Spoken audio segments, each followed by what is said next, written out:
जब जब उड़ा तो अकेला उड़ा। धनानि भूमौ पशवश्च गोष्ठे नारी गृहद्वार जना श्मशाने देहश्चितायाम परलोक मार्गे धर्मानुगो गच्छति जीव एकः। सब यहीं रह जाते हैं, धन दौलत परिवार। सबसे सच्चा साथी जगत का ये देह है। हम जहां होते हैं वहीं देह रहता है, ये भी छोड़ देता है। कहां? चिता पर। देहस चितायाम। और यात्रा तो अभी और बाकी है परलोक की, और हम अकेले हो जाते हैं। और अकेले रहने की आदत नहीं होती है दुनिया में, तो इसलिए हम घबराते हैं कि अब हम अकेले हो गए, अब क्या करें। तब धर्म खड़ा रहता है, वो कहता है चिंता न करो, हम तुम्हारे साथ हैं। धर्मानुगो गच्छति जीव एकः। जब जीव अकेला जाने लगता है तो धर्म उसका साथ देता है। इसलिए धर्म का साथ कभी छोड़ना नहीं चाहिए। परीक्षित महाराज गंगा के तट पर आए हैं, सब जमा हो गए हैं, लाखों ऋषि मुनि ब्राह्मण। ब्राह्मणों ने कहा महाराज क्या बताएं आपको, बड़ा कष्ट है, ये सांप मिल गया आपको।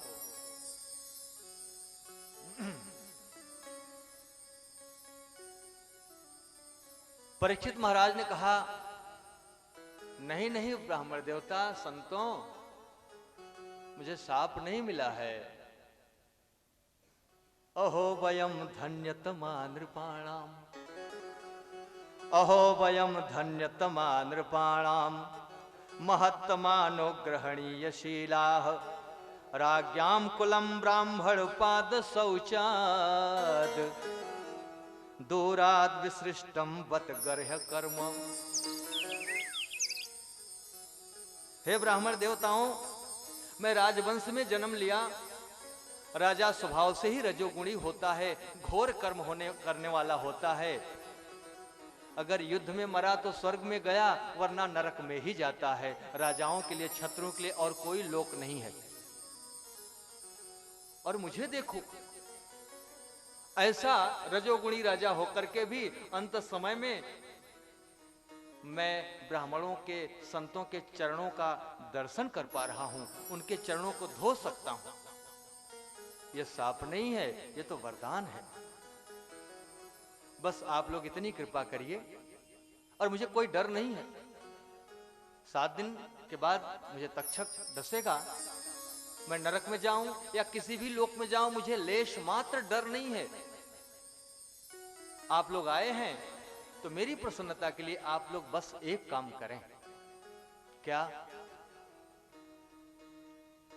पुनश्च भूयात भगवत्यनन्ते रतिः प्रसंगश्च तदाश्रयेषु महत्सुयाम यामुपयामि सृष्टिम मैत्रस्तु सर्वत्र नमो द्विजेभ्यः।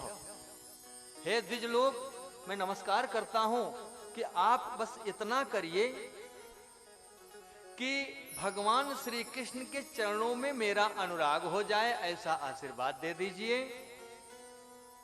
और भगवान श्री कृष्ण के चरणों का जो ध्यान करते हैं, ऐसे महात्माओं से मेरी मित्रता रहे। भक्तों से, भगवान कृष्ण के भक्तों से मेरी मित्रता रहे। और सभी प्राणियों के प्रति मेरे हृदय में दया रहे। बस इतना ही चाहता हूं, किसी भी योनि में जाऊं, किसी भी लोक में जाऊं। और इतने में अब ब्राह्मण तो बड़े धन्य धन्य कर रहे हैं, धन्य हो ऐसा राजा। और इतने में ही वहां भगवान के ही कृपा पात्र, या यूं कहिए भगवान कृष्ण ही रूप बदल करके प्रकट हो जाते हैं। तत्रा भवत भगवान व्यास पुत्रो यदृच्छया गामटमानो नपेक्षः अलक्ष्य लिंगो निज लाभ तुष्टो वृतश्च बालैरवधूत वेशः। श्री सुखदेव जी महाराज वहां पहुंच गए। बोलिए श्री सुखदेव जी महाराज की जय। अलक्ष्य लिंगो, जिसका लिंग नहीं दिखाई पड़ रहा, लिंग यानी पुरुष भाव की स्त्री भाव, इससे बिल्कुल परे हैं, ऐसे अलक्ष्य लिंग निज लाभ तुष्टो, अपने आप में ही संतुष्ट हैं, बाहर से कुछ नहीं चाहिए। ऐसे अवधूत वेशधारी कौपीन पहने हुए वहां पे आते हैं। उनके आते ही अद्भुत कि सब खड़े हो जाते हैं। सुखदेव महाराज जी के पिताजी भी वहां थे, व्यास भगवान, और उनके पिताजी पराशर महाराज भी थे। लेकिन 16 वर्ष के बालक सुखदेव जी के आने पर सब हाथ जोड़ करके खड़े हो जाते हैं।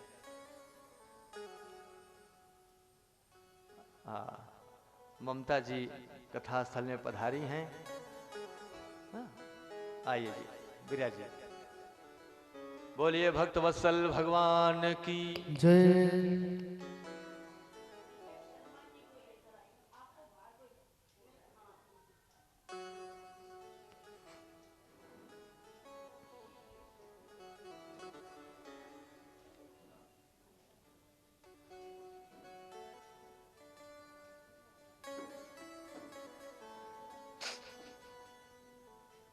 तो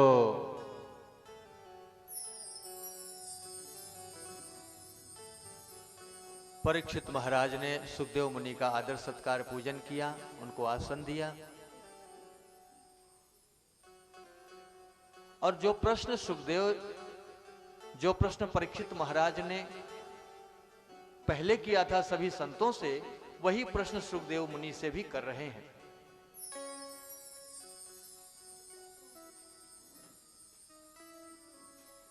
कहते हैं, हे प्रभु, इस संसार के सभी प्राणी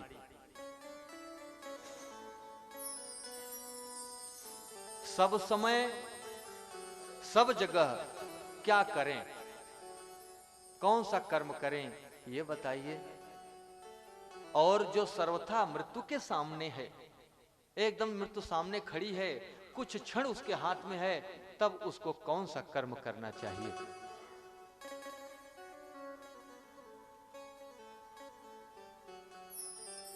पुरुषस्य हम यत् कार्यम म्रियमाणस्य सर्वथा। सुखदेव महाराज ने कहा, बैठो, शांतिपूर्वक बैठो परीक्षित महाराज। सबसे पहले तुम्हारे इस प्रश्न के लिए तुम्हें मैं धन्यवाद दे रहा हूं। इतना उत्तम प्रश्न तो शायद तुम ही कर सकते हो अंत समय में। वरीयानेश ते प्रश्नः कृतो लोकहितम नृपो आत्मवित सम्मतः पुंसाम श्रोतव्यादिषु यह परम।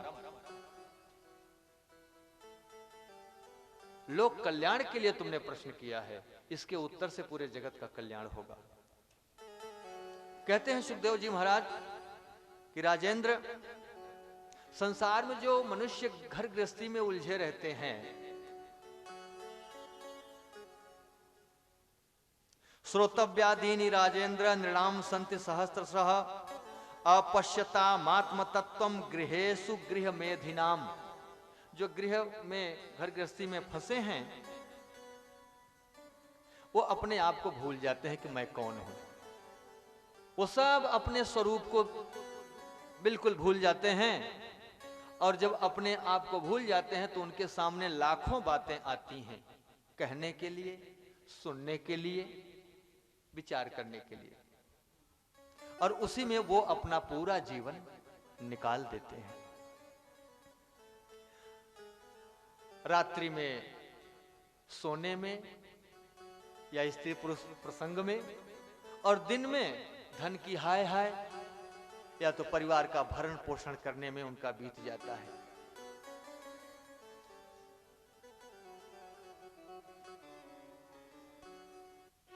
सुखदेव महाराज कहते हैं कि मनुष्य सबको देखता है, दुर्दशा भोगते हुए, यहां से जाते हुए, अंत समय में क्या क्या नौबत गुजर जाती है, वो सब देखते हुए भी अपने बारे में नहीं सोच पाते हमारा क्या होगा, हमें क्या करना चाहिए, या जो हम कर रहे हैं क्या ठीक कर रहे हैं। इसीलिए परीक्षित, तस्माद् भारत सर्वात्मा भगवान ईश्वरो हरि श्रोतव्य कीर्तितव्यश्च स्मर्तव्यश्चेच्छता भयम। ये श्लोक बहुत महत्वपूर्ण है। कहते हैं इसलिए जिसको अभय पद पाना है, अभय पद यानी कोई भय नहीं, और इसी अभय पद को ही ब्रह्म पद भी कह सकते हैं आप। इसी का एक नाम है कैवल्य पद। पतंजलि योग में पढ़ेंगे तो अंतिम जो मनुष्य योगा करते करते समाधि तक पहुंचे तो वो समाधिस्थ हो जाता है, उसी को कैवल्य पद कहते हैं, और उसी को अभय पद भी कहते हैं। और वही पाने के लिए हम मनुष्य बने हैं, दूसरा कुछ और पाने के लिए नहीं। तो वो पाने के लिए क्या करना चाहिए? सुनो परीक्षित, श्रोतव्य कीर्तितव्यश्च स्मर्तव्य।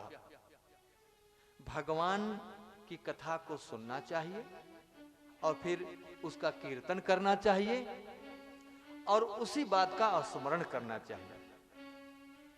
यानी कान इंद्रिय है, जीभ इंद्रिय है, मुख, दो काम इंद्रिय से करना है, एक काम मन से करना है।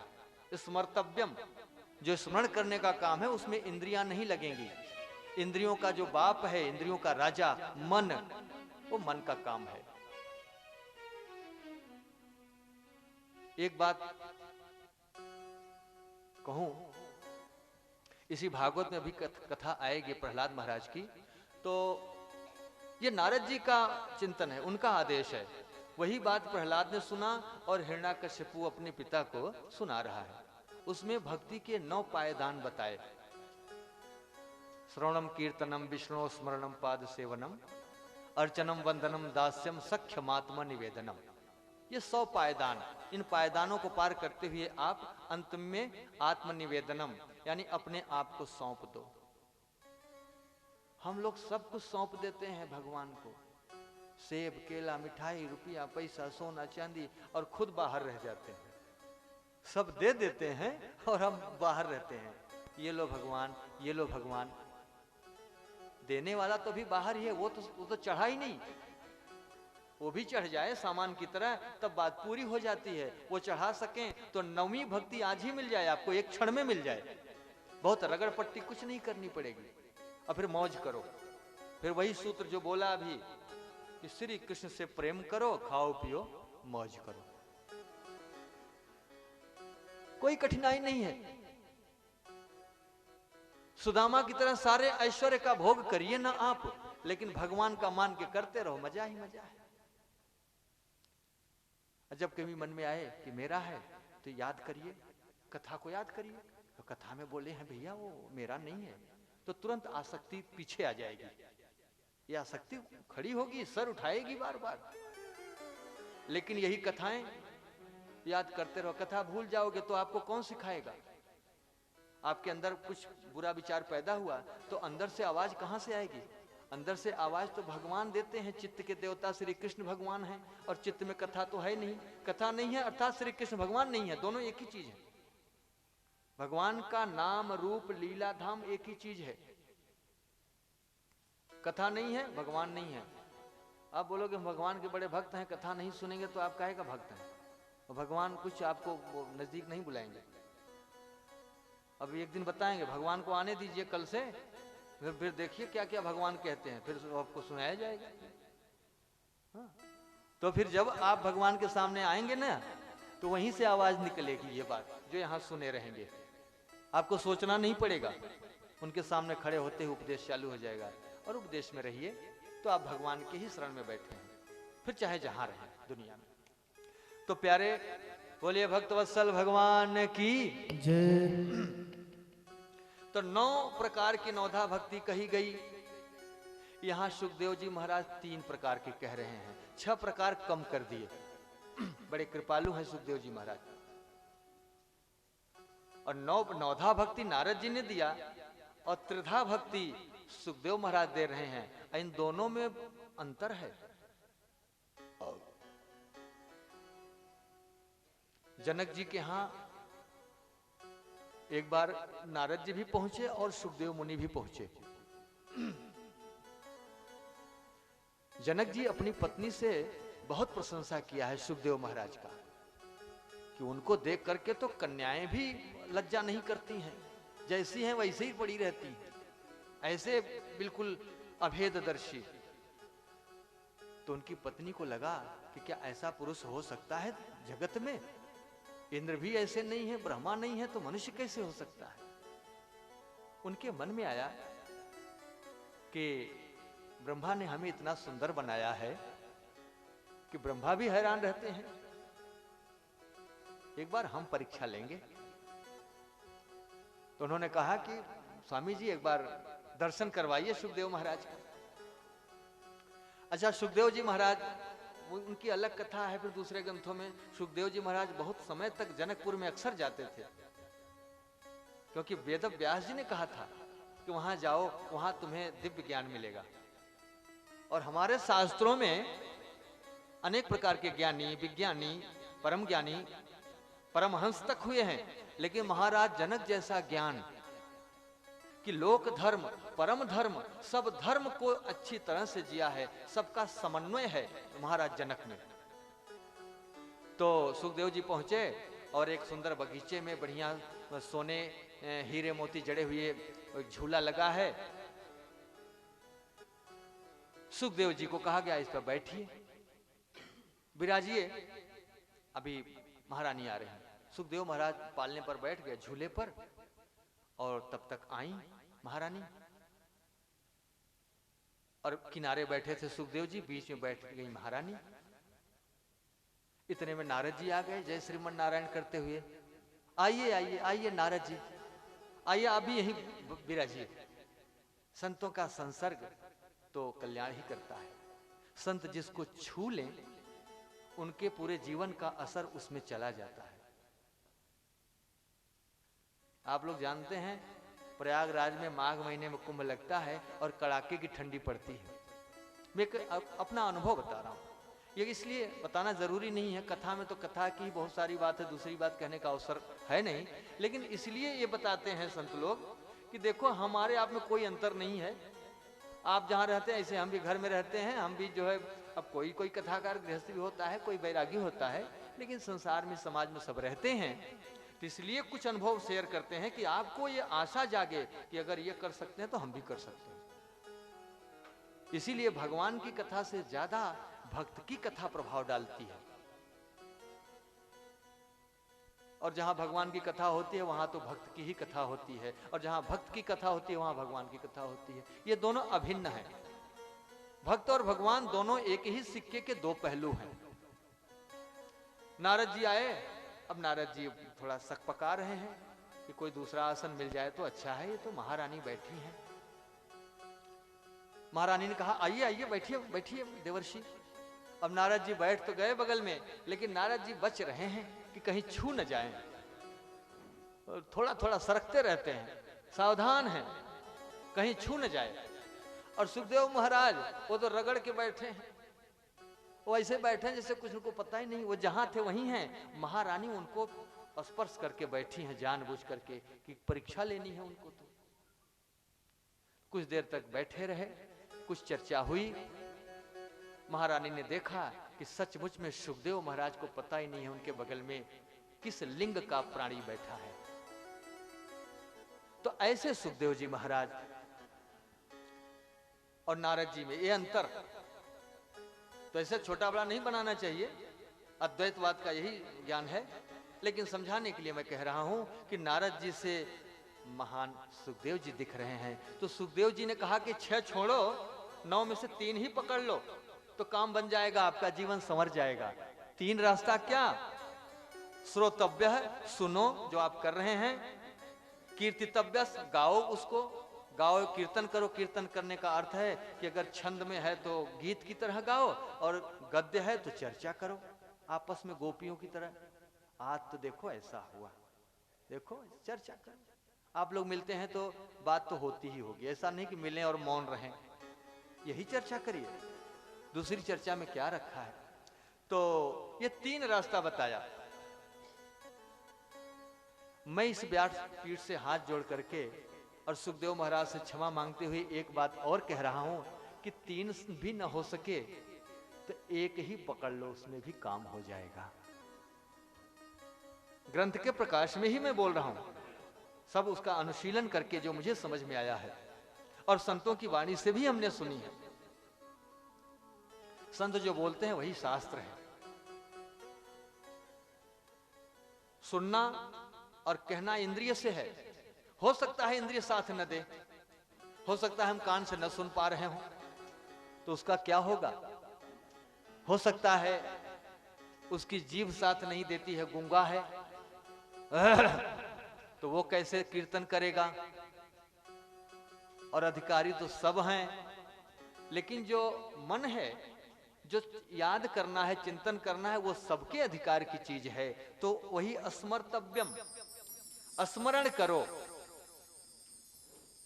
उसी से काम बन जाएगा। श्री कृष्ण भगवान का चिंतन करो। और फिर कहते हैं सुखदेव जी महाराज, अब ये सुखदेव जी महाराज कह रहे हैं, अब ये सब बिल्कुल कान खोल खोल करके सुने, और उसमें भी मैं काट छांट करके थोड़ा ही थोड़ा बोल पाऊंगा, उनकी सारी बात तो असंभव है, पढ़ना आप लोग। और कहते हैं सुनो महाराज परीक्षित,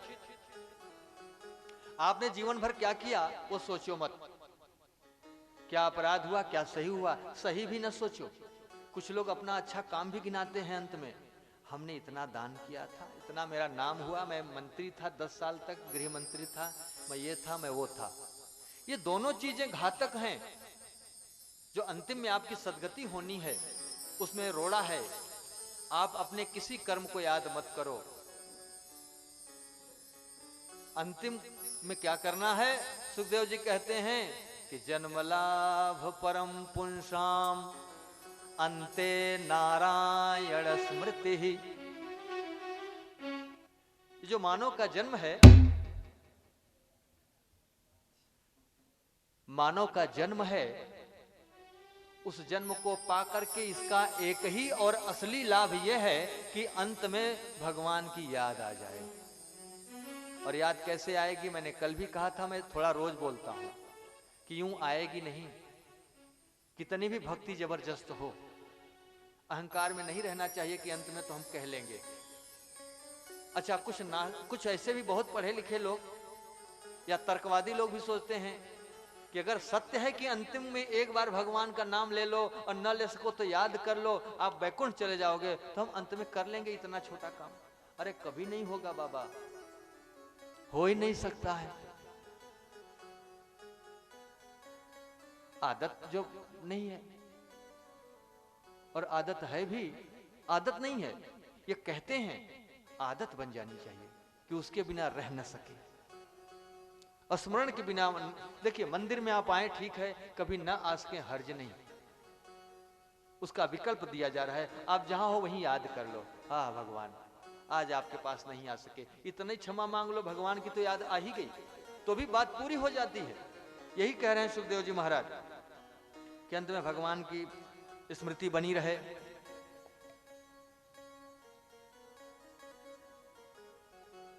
अब कहते हैं उनका एक एक उपदेश बड़ा विलक्षण है। कहते हैं परीक्षित, तुम्हारे पास 7 दिन का समय है, बहुत है, ये तो आवश्यकता से अधिक है।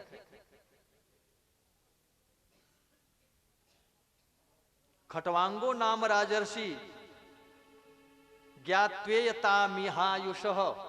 खटवांग नाम के राजा को 2 घड़ी में, 2 घड़ी बची थी अंत में, 2 घड़ी में यानी वो बीच की 2 घड़ी नहीं, वो भी समझ ले, कथा में यही लिखा है कि 2 घड़ी में भगवान पा गए थे खटवांग। वो 2 घड़ी कब की? बीच की नहीं, अंत की। अंते नारायण स्मृति, बीच में 2 घड़ी नहीं, 20 साल तक हम भजन करते रहे और अंत में कुछ और ख्याल आ गया तो सब पानी में चला गया।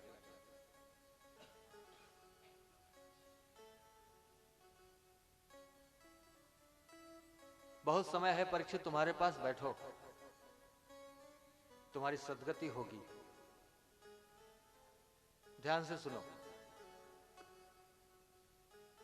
जितासनो जित श्वासो जित संगो जितेन्द्रियः स्थूले भगवतो रूपे मनः संधारये धिया। सबसे पहले आसन जीतना चाहिए मनुष्य को। आसन को जीत लो, यानी आसन आपके वश में हो जाए। आप आसन के वश में मत रहो, कभी इधर कभी उधर पलट रहे हैं। एक आसन पर अधिक से अधिक समय तक आप बैठ सकें, इसी का अर्थ है जितासनो, आसन को जीतो। ये सुखदेव जी महाराज कह रहे हैं और पहला काम बता रहे हैं। क्या इसका महत्व तो नहीं है? ये कोई छोटी बात है? अब यह है कि जिसका बिगड़ गया है उसके लिए तो कठिनाई है, लेकिन प्रारंभ से अब ये कुर्सियों का जमाना है, इसलिए और कठिनाई बढ़ गई। पालथी मार करके बैठना, जैसे ये कथा सुनाने वाले बैठते हैं। अब ये आसन ऐसा है, इसका नाम सुखासन है। सुख का आसन। सुख लेना है तो इसी आसन में बैठ जाओ, अपने आप सुख मिलने लगेगा।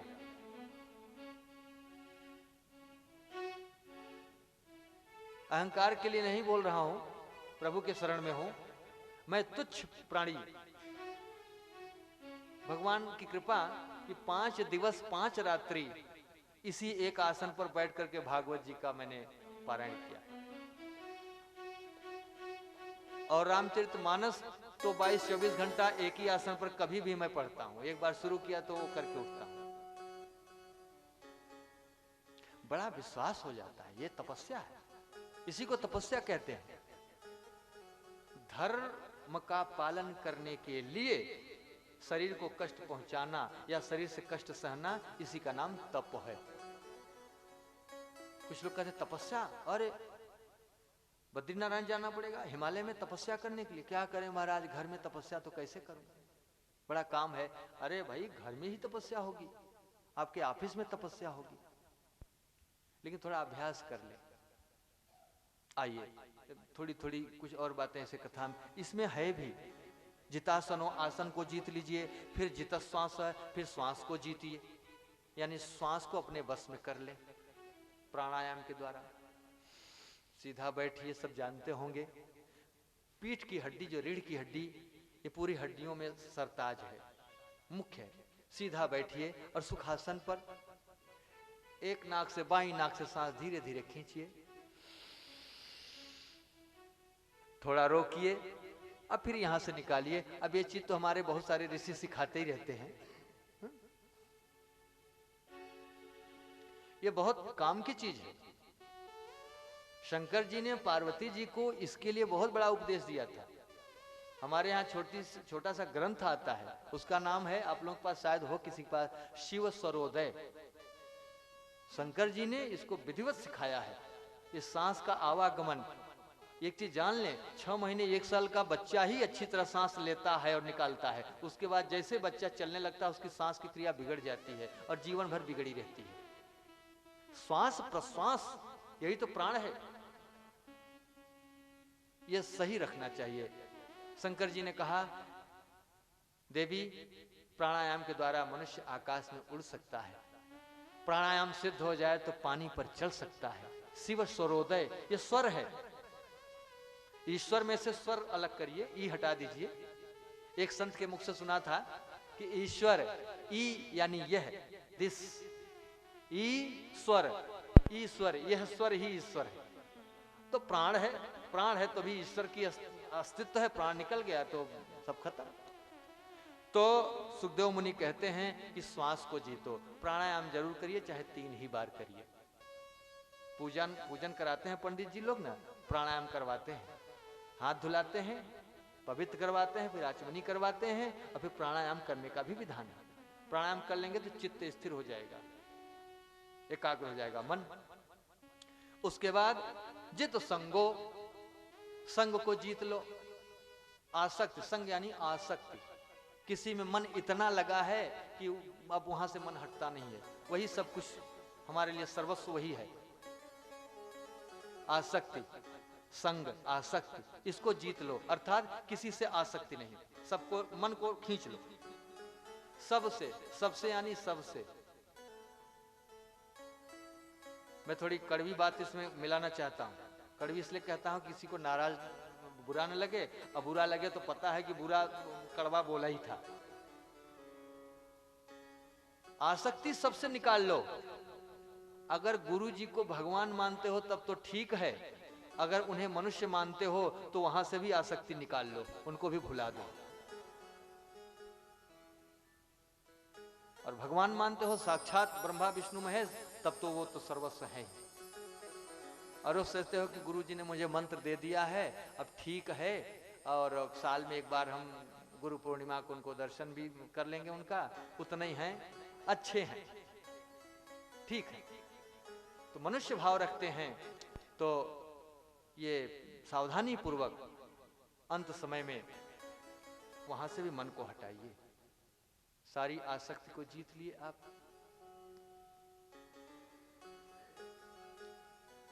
एक बात और मिला दें, क्योंकि कथा यह है, पहले ही कहा गया कि इसमें से कुछ त्यागने के लायक नहीं है, तो कोई ऐसी बात न हो जाए कि आप उसे त्याग दें कि ये काम की बात नहीं है, ये तो गड़बड़ बोल दी है, अब क्या करें।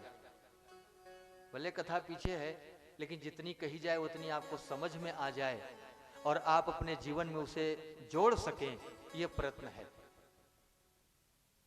और मैं निवेदन करूंगा कि आप लोग टाइम पास के लिए कथा नहीं सुनना। यूं तो मुझे ये नहीं कहना चाहिए, आप लोगों की श्रद्धा भक्ति बड़ी सुंदर दिख रही है, कृष्ण भगवान के आप सब भक्त हैं, सब ठीक है, लेकिन भूल चूक से कहीं कुछ आसक्ति अगर सता रही हो तो सावधान कर रहा। संगः सर्वात्मनो त्याज्यः, संगः सर्वात्मना त्याज्यः, स चेत् त्यक्तुं न शक्यते, स सद्भिः सह कर्तव्यः, सतां संगो हि भेषजम्। अर्थात आसक्ति तो सबके लिए त्यागना जरूरी है। संगः सर्वात्मना त्याज्यः, सबके लिए आवश्यक है कि संग आसक्ति त्याग दें। भोग करते रहें, धन रखे रहो। अब जैसे मैं देखो, मैं बढ़िया रहता हूं, बड़ी व्यवस्था में रहता हूं, देखो मंच पर बैठा हूं, मेरी व्यवस्था में बहुत सारी बातें हैं, लेकिन उसमें मेरी आसक्ति नहीं। मुझे मालूम है 4 दिन बाद मुझे जाना है, कोई आसक्ति नहीं है। आप कितनी बड़ी व्यवस्था यहां रख दें, मेरा मन उसमें चाहे जो समझ लें, चाहे ज्ञान समझ लें, चाहे मेरी मजबूरी कि छोड़ के जाना ही पड़ेगा, किसी भी तरह से आसक्ति नहीं है। तो ऐसे आप भी कर सकते हैं, कोई कठिन नहीं है। नौकरी करते हैं भाई, टाइम पास करेंगे, दिन कहां गुजारेंगे, और जीवन रक्षा के लिए भोजन, तो भोजन कहां से आएगा। इसके लिए आप काम करें, मेकअप करें, अच्छे कपड़े पहने, गहने पहने, कोई बुराई नहीं है, लेकिन उससे आसक्ति न हो कि आज मेकअप नहीं मिला तो हम बाहर कैसे निकलें, अब तो हम मर गए, अब तो मुंह दिखाने लायक नहीं रहे। ये भावना नहीं होनी चाहिए। करो, लेकिन आसक्ति नहीं है तो मौज है। तो अभी जो हम उस बात में जोड़ना चाहते हैं कि सबसे आसक्ति हटा दो, उसमें एक बात ये जोड़ रहा हूं कि आसक्ति सबको हटाना है।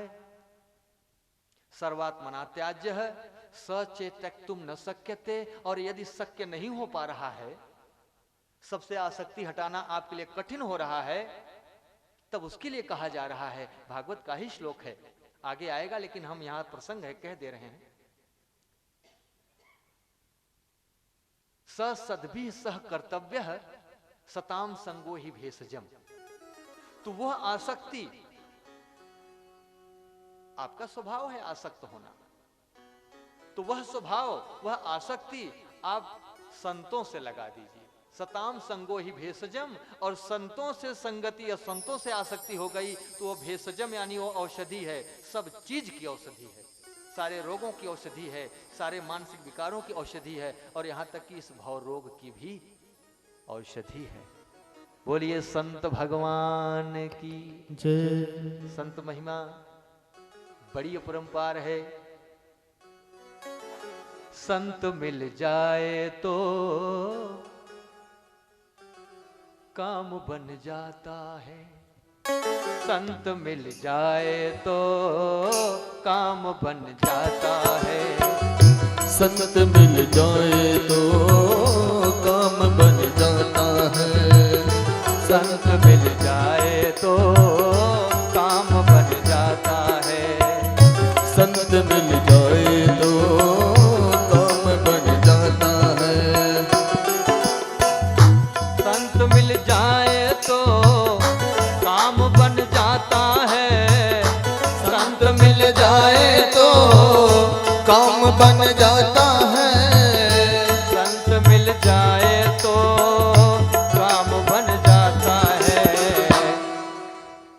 देवता जो न करे, देवता जो न करे संत कर जाता है। देवता जो न करे संत कर जाता है। देवता जो न करे संत कर जाता है।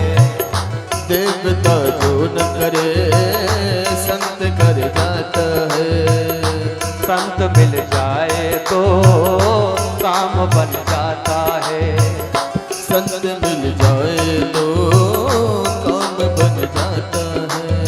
अच्छा, क्यों ऐसा कहा जाता है कि जो देवता भी नहीं कर सकते हैं वो संत कर जाता है? इसका कारण यह है, देवता फल देते हैं कर्म को देखकर। देवता फल देते हैं कर्म को देखकर।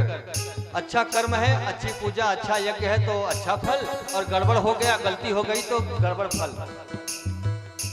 देवता फल देते हैं कर्म को देखकर। देवता फल देते हैं कर्म को देखकर। देवता फल देते हैं कर्म को देखकर। देवता फल देते हैं कर्म को देखकर। संत तो सब पर ही, संत तो सब पर ही प्रेम बरसाता है। संत तो सब पर ही प्रेम बरसाता है। तो काम बन जाता है। संत मिल जाए तो काम बन जाता है। संत मिल जाए तो काम बन जाता है। देवता जो न करे संत कर जाता है। देवता जो न करे संत कर जाता है। बोलिए संत भगवान की जय। संतों से आसक्ति हो जाए तो सब दवाई मिल गई। संसार से संग हो जाए तो भवबंधन बनेगा। और चौथा नंबर बोल रहे हैं सुखदेव जी महाराज कि जितेंद्रिय, इंद्रियों को जीत लो। आसक्ति जीत लिया, किसी से कोई नेह नहीं है, ठीक। अब हम अपने अंदर आ गए तो हमारी इंद्रियां हैं, हमारी नाक है। अगर इच्छा हो गई कि गुलाब का फूल मिले तो सुगंध ले लूं, कोई अच्छा स्प्रे मिल जाए तो मार दूं, कुछ सुन लूं। अब इसका अर्थ यह भी है, अंत समय के लिए बता रहे हैं कि कुछ सुनने की भी इच्छा न हो। अगर सुनाई दे जाए तो सुन लो, लेकिन सुनने की इच्छा नहीं है, वो चाहे कथा ही क्यों न हो। देखो, इसमें थोड़ा संदेह में मत आना, कथा तो असली चीज है। सदा सेव्या श्रीमद् भागवती कथा, वो कहा गया है। लेकिन इस बात का अर्थ ये निकलता है कि इंद्रियों को जीत लो, तो इंद्रियों में तो कान भी है, और कान को जीत लेने का अर्थ है कि कुछ सुनने की इच्छा नहीं है। अर्थात अब हम प्रभुमय हो गए, हमारे अंदर विराजमान हो गए हैं प्रभु, तो अब हम क्या सुने? सुन सुन करके वो पा लिए, जिसको पाने के लिए सारी क्रियाएं हो रही थीं, तो अब कुछ बाकी नहीं रह गया। ये इसका अर्थ है। और ऐसी स्थिति हम लोग पा सकते हैं, पा लें। मन ही तो है न लगाना, तन तो लगाना नहीं है। तन से आप जो कर रहे हैं वही करते रहो, कोई रुकावट नहीं है। मन खींचने का प्रयास किया जा रहा है, और आपका मन केवल कथा वाले ही खींचते हैं, केवल श्री कृष्ण ही खींचते हैं। संसार वाले आपके मन से कुछ नहीं मतलब रखते, वो तो आपके तन को चाहते हैं, आपके धन को चाहते हैं। आपके मन में क्या चल रहा है किसी से कोई वास्ता नहीं है। आप दुखी हैं कि चिंता में हैं। एक बढ़िया जनक जी की बात याद आई कि अष्टावक्र महाराज पहुंचे थे महाराज जनक के यहाँ। महाराज जनक बड़े प्रसन्न थे, बोले गुरुदेव कुछ मांग लीजिए आप। नहीं नहीं, मुझे कुछ नहीं चाहिए, मेरी कुटिया ही काफी है। बेटा किसी को डिस्टर्ब हो रहा है, शायद पीछे वो लोग हैं, ध्यान रखो। जहां खड़ा होना जरूरी होगा खड़ा हो जाना, और नहीं तो नहीं, मुझे कुछ नहीं चाहिए, मेरी कुटिया बहुत है, बस तुम मजे में रहो। नहीं नहीं गुरुदेव, आपने कभी कुछ नहीं मांगा है, और मेरा भाव है कि आज हम तो देते रहते हैं लेकिन अपनी इच्छा के अनुसार देते हैं। आपकी क्या इच्छा है मैं जान ही नहीं पाता हूं। आज मेरी इच्छा है कि मैं आपकी इच्छा के अनुसार दूं, कुछ मांग लें, कृपा होगी। बहुत बार कहा, तब अष्टावक्र महाराज ने कहा कि जब तुम कह रहे हो तो मैं मांग लेता हूं। तुम्हारे पास 3 चीज है, सबके पास यही होता है, तन मन धन। तो 3 में से एक चीज मुझे दे दो। अब हम क्या बताएं, किसका नाम लें, हमें तो नाम भी नहीं मालूम है सब चीजों का। राजा जनक ब्रह्मज्ञानी चक्कर में पड़ गए, अरे क्या ये जो बोल रहे हैं, मैं क्या दूं। देने से कंजूसी नहीं है, लेकिन सोच रहे हैं कि तीनों, अगर तीनों मांगे होते तो भी हर्जा नहीं, मैं सब दे देता इनको और मैं वन में चला जाता। लेकिन ये 3 में से एक मांग रहे हैं, एक कौन दूं, श्रेष्ठ कौन हो सकता है। बोले गुरुदेव थोड़ा समय दीजिए, मैं अपनी रानियों से पूछ लूं। हमारे चाचा काका दादा भाई बंधु ये ध्यान दें कि बड़ा निर्णय लेना है तो अपनी धर्म पत्नी से जरूर पूछना चाहिए। ये कथा सुनते ही रहिए और अपने से जोड़ते रहिए।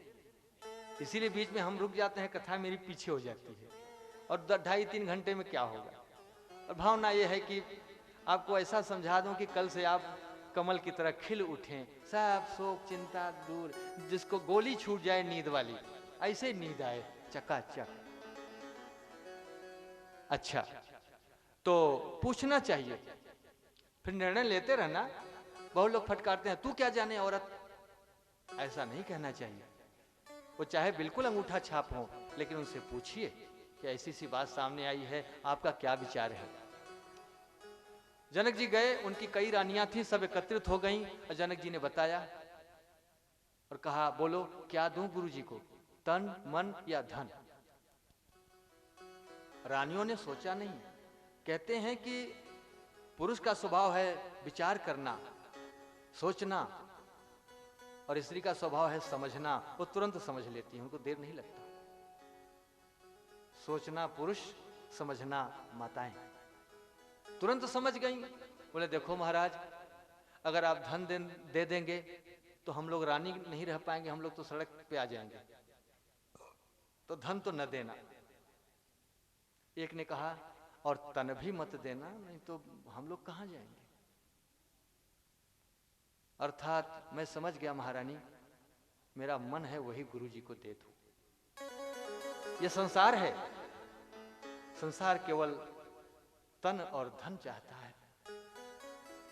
ऐसे में मन को क्यों न लगाया जाए भगवान ने, क्यों न लगाया जाए। इस मन की किसी को जरूरत नहीं है, कोई नहीं चाहता मेरे मन को। हमारा मन क्या चाहता है, सामने वाला कहता है ऐसा नहीं ऐसा करो, हम कह रहे हैं। और भगवान कहते हैं तुम्हारा तन धन हमको थोड़ी चाहिए, वो तो मैंने ही तुझे दिया है, तू क्या दे सकता है। बलि भी हमको नहीं दे सका, तू क्या देगा। जो असली चीज है, जिसके कारण तू मनुष्य मनुष्य बना है, वो है मन, वो मुझे दे दे। जनक जी ने कहा गुरुदेव मेरा मन आप ले लो। बोले संकल्प करो, आओ पंडित जी। संकल्प हो गया, जनक जी ने मन को समर्पित कर दिया। जनक जी, अष्टावक्र महाराज ने कहा कि महाराज जनक, अब आज से आपका मन मेरा हो गया। हाँ गुरुदेव, तो अब मैं जो सोचूंगा उसी मन से सोचूंगा। अब मेरा मन कह रहा है कि ये मुकुट उतार दिया जाए। अब आपका मन मेरा हो गया, तो ये मन कह रहा है कि मुकुट उतार दिया जाए। महाराज जनक ने विचार नहीं किया, तुरंत। अब जनक जी थोड़ी कहेंगे कि मेरा मन कर रहा है कि मुकुट न उतारूं, क्योंकि मन अब उनके पास रहा नहीं। अब वो मन यहाँ काम कर रहा है गुरु जी के हिसाब से, मुकुट उतार के रख दिए। अब मेरा मन कर रहा है कि राजा वाली कोट उतार दो, कोट उतार दिए। अब मेरा मन कर रहा है कि बाजूबंद उतार दो, ये उतार दो, वो उतार दो। उतारते जा रहे हैं और एक एक चीज उतार रहे हैं और प्रबल वैराग्य जागा जा रहा है। जैसे जैसे चीजों को त्याग रहे हैं वैसे वैसे हृदय में वैराग्य पैदा होता जा रहा है। और जब धोती में हाथ लगाया तो कहा बस करो, तुम्हारे अंदर वैराग्य आ गया और यही चाहिए मनुष्य को। और कुछ नहीं करना है, कोई लड़ाई नहीं करना है, कोई और उपाय नहीं करना है। वो वैरागी बन जाए, फिर करे भोग जितना भोग सकता है।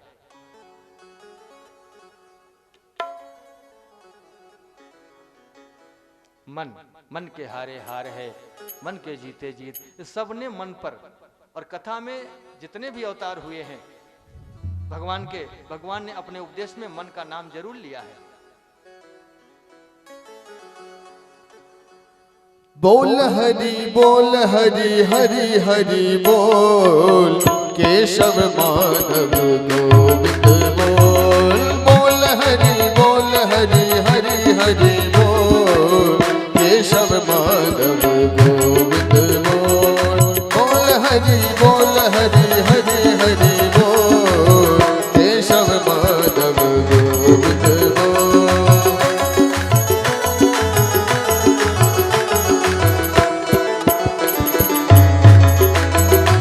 ओ नाम प्रभु का है सुखकारी, पाप कटेंगे क्षण में भारी। नाम प्रभु का है सुखकारी, पाप कटेंगे क्षण में भारी। नाम कपिले नाम कपिले नाम कपिले, अमृत घोल, केशव माधव गोविंद बोल। बोल हरि हरि हरि बोल, केशव माधव गोविंद बोल। काली की सेवा करते हो सभी लोग, जय हो।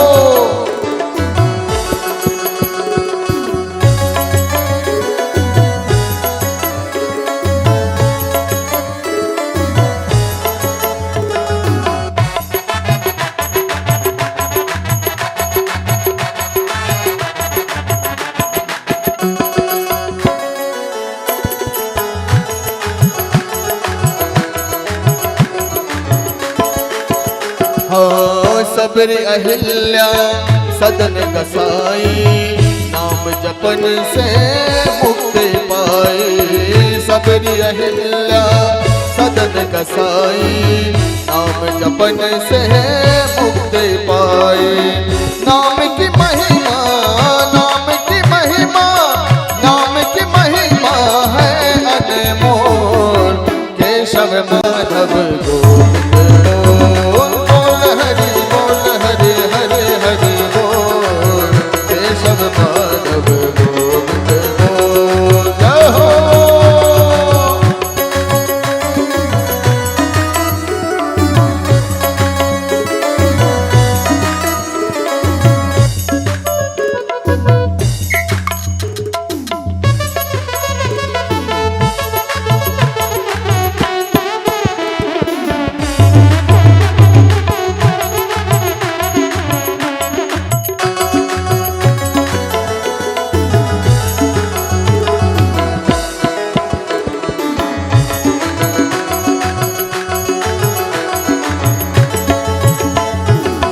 राम नाम के सब अधिकारी, बालक वृद्ध युवा नर नारी। राम नाम के सब अधिकारी, बालक वृद्ध युवा नर नारी। हरि जपत उत हरि जपत उत हरि जपत उत, कतहु न डोल, केशव माधव गोविंद बोल। बोल हरि हरि हरि बोल, केशव माधव गोविंद बोल।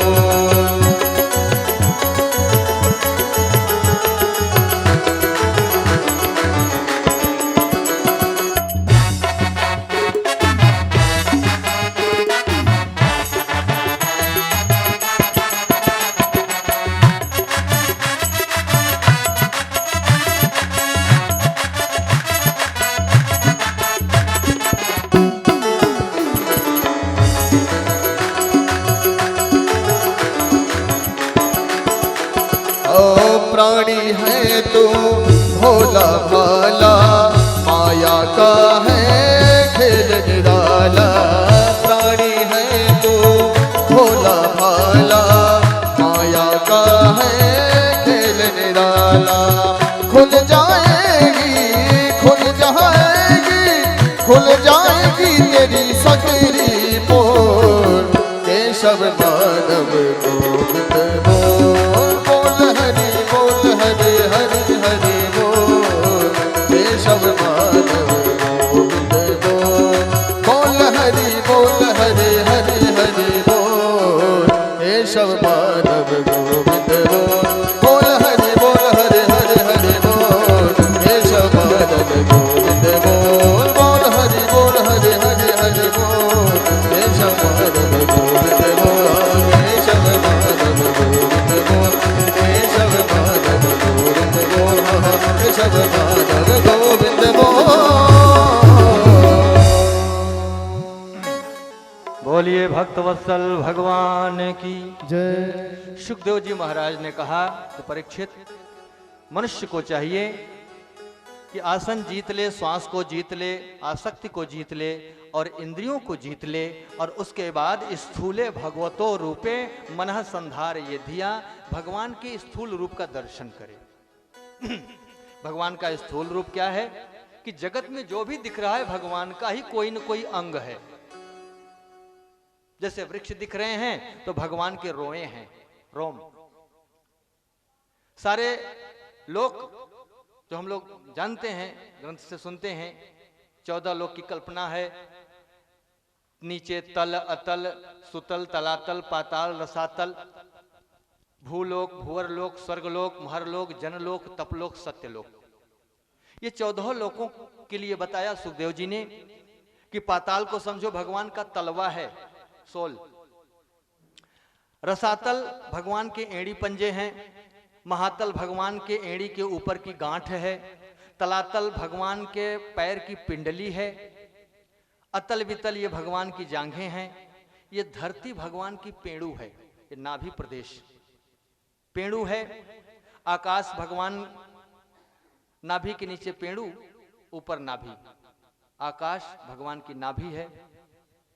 स्वर्गलोक भगवान की छाती है। महरलोक भगवान का गला, जनलोक मुख, तपलोक ललाट और सत्यलोक सहस्त्रार। सत्यलोक सबसे ऊंचा, जिसको ब्रह्मलोक भी कहते हैं, ब्रह्मा जी वहीं रहते हैं सत्यलोक में। ये 14 लोक हमारे अंदर भी, हमारे शरीर में भी है, योगियों ने जाना है। अब सत्यलोक यहाँ है सहस्त्रार, यहाँ ध्यान लगाइए, यहाँ तो फिर योग विद्या की बात आ जाती है। इसी तरह से दिशाएं हैं, भगवान के कान हैं। शब्द जो सुनाई दे रहा है, चाहे मनुष्य को हो चाहे पंछी का कोई भी शब्द, वो भगवान के कान हैं। इसी तरह से एक एक चीज के लिए नदियां, समुद्र, पर्वत भगवान की हड्डियां हैं। समुद्र भगवान और नदियां भगवान की रक्त की नाड़ी है। हर एक चीज के लिए बताया, पूरी लंबी लिस्ट है कि जहां भी देखो भगवान की ही याद आए, ये भगवान का है।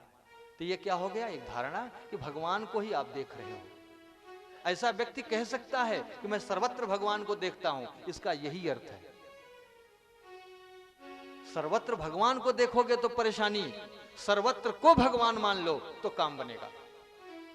और सर्वत्र सब जगह भगवान को ढूंढोगे कि यहां भगवान कहां है, कोई मंदिर है भैया यहां पर, जरा भगवान से मिलना है, फिर तो अधूरे में हो गए। सबको भगवान मान लो तो हमेशा भगवान को देख रहे हो। तो ऐसा ध्यान का तरीका बताया और सद्यो मुक्ति क्रम मुक्ति का वर्णन किया है। सद्यो मुक्ति यानी कि इंद्रिय मन सबको त्याग करके जाओ सीधा भगवान के धाम में। क्रम मुक्ति यानी अनेक लोकों में जाना है, सबका आनंद लेते हुए आगे बढ़ना है, तो इंद्रिय और मन को लेके जाना पड़ेगा। अनेक कामनाएं, अनेक देवता। सुखदेव जी कहते हैं कि संसार में लोग कामना से भरे पड़े हैं और इसीलिए वो एक देव का पूजन नहीं कर पाते, तमाम देवी देवताओं को पकड़े रहते हैं। ठीक है, सब देवता देंगे फल, लेकिन एक देवता को एक ही फल देने का अधिकार है। अब उसमें भी सुखदेव जी ने सब बता दिया।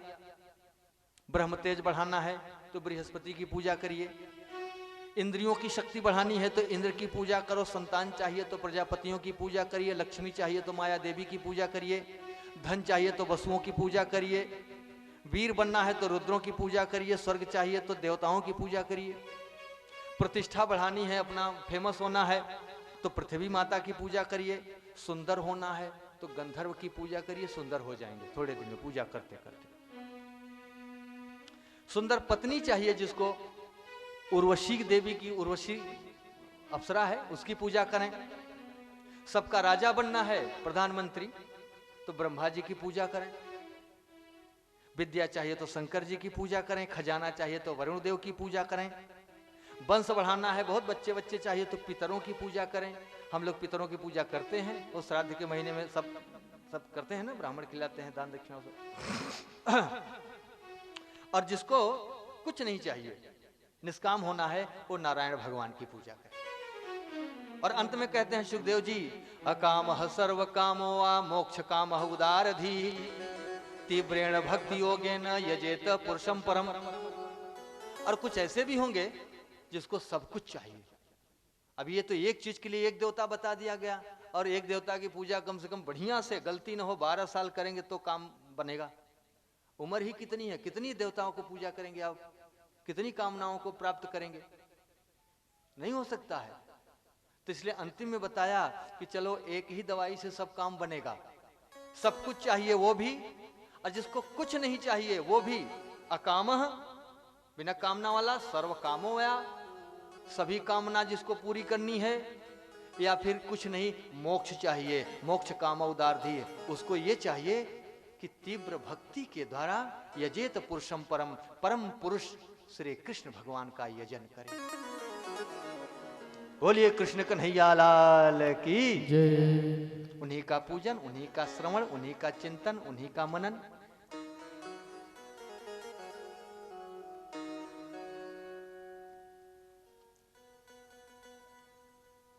भागवत के 10 लक्षण बताते हैं। स्वर्ग विसर्ग, स्थान, पोषण, उति, मनवंतर, ईशान कथा, निरोध, मुक्ति और आश्रय। हर एक पुराण में 5 लक्षण हैं, लेकिन भागवत जी ही ऐसा ग्रंथ जिसमें 10 लक्षण हैं। अब इन लक्षणों का अलग अलग अर्थ बताएंगे तो आज का समय तो, हे श्री कृष्ण भगवान, आप लोग शहर के रहने वाले हैं, सब हमको रोज कहा जाता है कि समय का पूरा ध्यान दीजिए, कोई रुकेगा नहीं, वो चाहे जो हो जाए बस इतने बजे। हम भी समझते हैं, लेकिन कुछ हमारी भी कमजोरी है, चलने दीजिए, आपके समय पर आरती होगी, देखा जाएगा।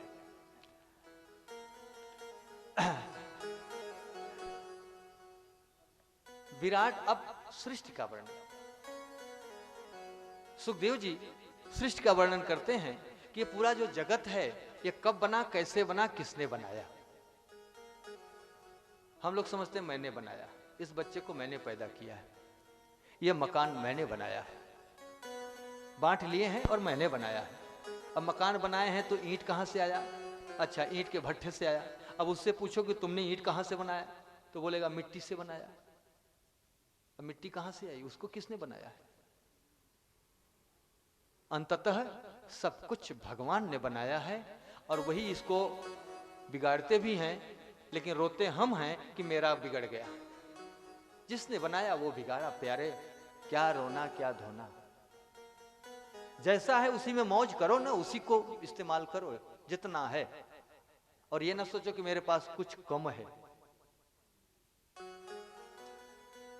अतृप्त आदमी नरक में जाता है, सीधा दक्षिण दिशा से। अतृप्त आदमी, जिसको तृप्ति नहीं हुई, अभी ये कमी है, कुछ कमी नहीं है, सब हो गया। मैं तो कहता हूं ये भी मान लो, अगर भगवान मुझे मिल चुके हैं, देखो समय मिला कि न मिला, 7वें दिन भगवान कृष्ण जब एकादश स्कंध में उद्धव को ज्ञान देते हैं तो बहुत विलक्षण है। कोई कभी ऐसी कथा कराए कि जितना ज्ञान कृष्ण भगवान जाने से पहले उद्धव को बताएं वही सुनाओ और समझाओ ठीक से। यहां से गए हैं, यहां वालों को समझा के गए हैं, तो हम यहां वाले हैं तो क्या उस बात को समझे हैं कि नहीं, हमें पता चलेगा। नहीं समझे हैं तो हम समझ के चलेंगे, कितना आनंद आएगा। लेकिन होता है कि हम लोग घोड़े की तरह सरपट बांध करके कथा को अपना 7 दिन में निपटा देते हैं। बोलिए भक्तवत्सल भगवान की। हम छींकते हैं, चलो प्रसंग आया थोड़ा बोल दें, उस समय शायद न बोल सके। जो छींकते हैं, कृष्ण भगवान कहते हैं ये मैं ही हूं। अगर वहां मैं न होता तो तुम्हें छींक ना आती। अपान वायु खुलती है, मलमूत्र का त्याग करते हैं, उस त्याग में भी एक वायु काम करती है। वो वायु अगर रुक जाए तो आप त्याग नहीं सकते हैं, और 24 घंटे में भी कम समय में आप मर जाएंगे छटपटा करके। पेशाब रुक जाए, देखो कितनी बड़ी बड़ी दवाइयां चलती हैं। उद्धव जी को बोले हैं कि तुम ये क्यों सोचते हो कि मैं चला जा रहा हूं, मेरे बिना तुम कैसे रहोगे? अरे मैं तो कहां नहीं हूं उद्धव।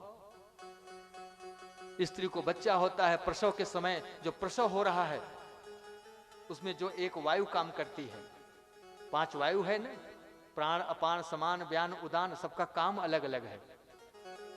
तो वो वायु जो प्रसव को बच्चा को पैदा करने में मदद करती है, कहते हैं वो वायु मैं ही तो हूं। मैं न रहूं तो क्या उसको बच्चा पैदा होगा? वो बच्चा और जच्चा दोनों गोविंदाय नमो नमो हो जाएंगे। बातें छोटी हैं, हम लोग सुनते रहते हैं, लेकिन उस पे अपने मन को ठहराते नहीं कि सोचने के लिए जरा ठहरें कि ये क्या है। बस जो आया गया उसी को सोचते रहते हैं, जो दिखता नहीं है लेकिन अपरंपार शक्ति वाला है। यहां तक कि स्वयं भगवान कहते हैं कि मैं ही हूं वो, उस पर हमारा मन ठहरता नहीं। हम सोचने के लिए हम फुर्सत ही नहीं निकाल पाते उसको। तो प्यारे, भगवान सब जगह हैं। तो सृष्टि का विस्तार है, भगवान ने सब सृष्टि का विस्तार किया है। तो अब यह सृष्टि का विस्तार मैत्रेय मुनि विदुर महाराज से करते हैं। इस कथा में एक चीज अभी से जान लें कि इसमें प्रश्न उत्तर है। शौनक जी का प्रश्न है तो उत्तर सूत जी दे रहे हैं, विदुर जी का प्रश्न है तो मैत्रेय मुनि उत्तर दे रहे हैं, युधिष्ठिर जी का प्रश्न है तो नारद जी उत्तर दे रहे हैं। माने इसी तरह से प्रश्नोत्तर है। तो अब कथा तो वही है भागवत की, प्रश्न करने वाला कोई भी हो। अब यहाँ पे मैत्रेय मुनि सुखदेव जी कह रहे हैं कि विदुर जब तीर्थ यात्रा में गए थे और उद्धव जी ने कहा था कि प्रभु तो गए, आपको बहुत याद कर रहे थे, कह रहे थे मेरे बिना धर्मराज विदुर महाराज बहुत रोएंगे, पागल हो जाएंगे। उनसे कहना मैत्रेय मुनि के पास चले जाएंगे, मेरी सारी कथा सुन लेंगे। मैत्रेय मुनि मेरी पूरी कथा जानते हैं। बाल लीला तुम सुना देना और बाकी लीला मैत्रेय मुनि सुनाएंगे, तो विदुर महाराज को फिर रोना नहीं आएगा और मुझसे अलग है ये विचार भी नहीं आएगा। भगवान की कथा का यही फल है कि हम भगवान से अलग नहीं फिर एक हो जाते हैं। तो मैत्रेय मुनि कहते हैं कि सृष्टि के समय, अच्छा हम लोग क्या कहते हैं, कोई छात्र हमने सुना है कि मनुष्य पहले वो था, कोई बंदर था कि कोई कीड़ा था। अब उनको कौन समझाए, वो पढ़ाई में कैसे डाल दिया गया, वो भारत में क्यों रखने दिया। हम तो अब कहते हैं सरकार अगर वो कहीं हो पाठ्यक्रम में तो उसको उड़ा दे कि मनुष्य पहले बंदर भालू नहीं था, कीड़ा मकोड़ा नहीं था, वो भगवान था, नारायण था, थोड़ा सा निकल आया उनके अंश के रूप में तो मनुष्य बना। ईश्वर अंश जीव अविनाशी, ईश्वर सर्वभूतानाम हृदय सेर्जुन तिष्ठति भ्रामयन सर्वभूतानि यंत्रारूढ़ानि माया। सबके अंदर प्रभु हैं, प्रभु का अंश ही सब है। तो महत्तत्व अहंकार पंच महाभूत पंच तन्मात्रा मन सहित 11 इंद्रियां, ये सब मिलकर के 23 तत्व बन गए, तो भी वो हिला नहीं, तो भगवान उसमें प्रविष्ट हो गए। तो 24 तत्व हुआ, तो एक परम पुरुष बना। परम पुरुष बना जिसको हम नारायण कहते हैं, आदि शक्ति कहते हैं, परम शक्ति कहते हैं। उनके नाभि से कमल निकला, उस पर से ब्रह्मा जी निकले। ब्रह्मा जी को लगा कि मैं कौन हूं, को हम करने लगे। ब्रह्मा जी ने बहुत अपनी घबराहट प्रस्तुत किया, क्यों आया हूं, क्या करने के लिए आया हूं। उनकी घबराहट देख करके आकाशवाणी हुई, 16वां अक्षर और 21वां अक्षर। ये जो अक्षर है हमारे क ख ग घ अंगा, ये सब वेद के एक एक अक्षर वेद के मंत्र हैं। एक अक्षर में इतना दम है कि आप उसी को जपिए, आपको प्राणायाम वाला फायदा मिलेगा। क बता दे रहा हूं, एक अक्षर कोई ले लीजिए, क,